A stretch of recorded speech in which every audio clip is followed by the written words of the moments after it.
Good morning. About a month and a half ago, which was about late January or early February, I was going through my usual morning routine. I was balancing being a basketball player and trying to maintain an all-A honor roll and a couple different things on my plate, so things could get hectic and chaotic at times. I would get up at 6 a.m., even if I didn't get enough sleep, rush myself through a workout, rush back to the dorm, take a shower, rush through getting dressed, and then look at the time to see it's 8:13 already.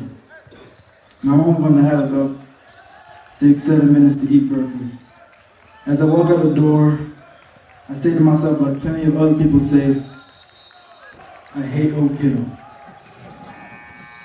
And I've said this many times in my life when I've been stressed, exhausted, or drained.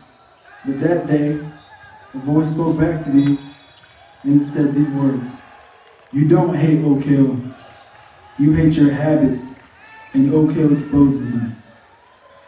Now I want you to hold that thought. I think back to my first year when I transferred here in 2021, and I was a regular average kid with regular average habits. I did normal things. I'd wake up, go to school, come back from school, go on social media for about 2 hours, go work out, come back, take a shower, and go to sleep. And wake up the next day repeating the same thing over and over and over again. Now when I transferred, I thought coming to Oak Hill was my free ticket to playing college basketball. But I didn't think that my habits were affecting that at all.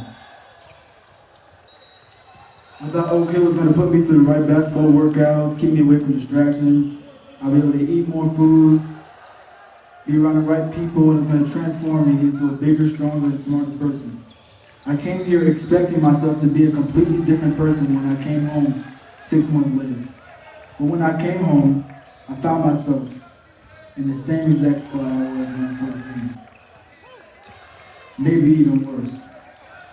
For the longest, I blamed my environment, being away far from home, the food, the uniforms, phone accessibility, lack of gym time, the teachers, my roommates. But I decided to stop pointing fingers and stop looking outside of myself and start looking within myself. What can I do to change my actions to make sure that next time I come home, I'm a better person? So I got to work. I stopped filling my bottle up with Gatorade during the school day and filled it up with water. I stopped wasting my time before practice scrolling on social media to doing homework or just drop down to do push-ups. I stopped staying up late talking to my girlfriend at the time. And I started to read and write instead. I ate more food and snacks. I started to plan out my days and weeks. I kept my room more organized, and in less than a month, I found myself living a more fulfilled and purposeful life than before. I finished the year off being rewarded Fitness Student of the Year, gained 10 pounds, I hit a personal goal of 1,000 push-ups in a day, and other academic awards. And I came home a completely different and changed person. So it's simple. What changed me was nothing more than my habits. The small daily habits that I took part in every day just by simple changes, I was able to turn my entire life around. Whether you want to acknowledge it now in your teenage years, or when you're in your 30s, or in your 40s, or in your 50s or 60s, you will come to the realization that our habits will determine our direction. Your habits will make or break you. Mr. Grubbs taught us in physics that Newton's third law says for every action there is an equal and opposite reaction.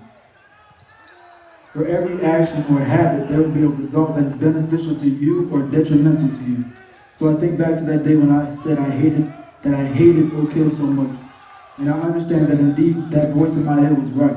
I didn't like that I stayed up late on Instagram, which led me to getting less sleep, or do my homework at 11 o'clock at night, or my room being dirty because I got so tired I didn't feel like cleaning it up anymore.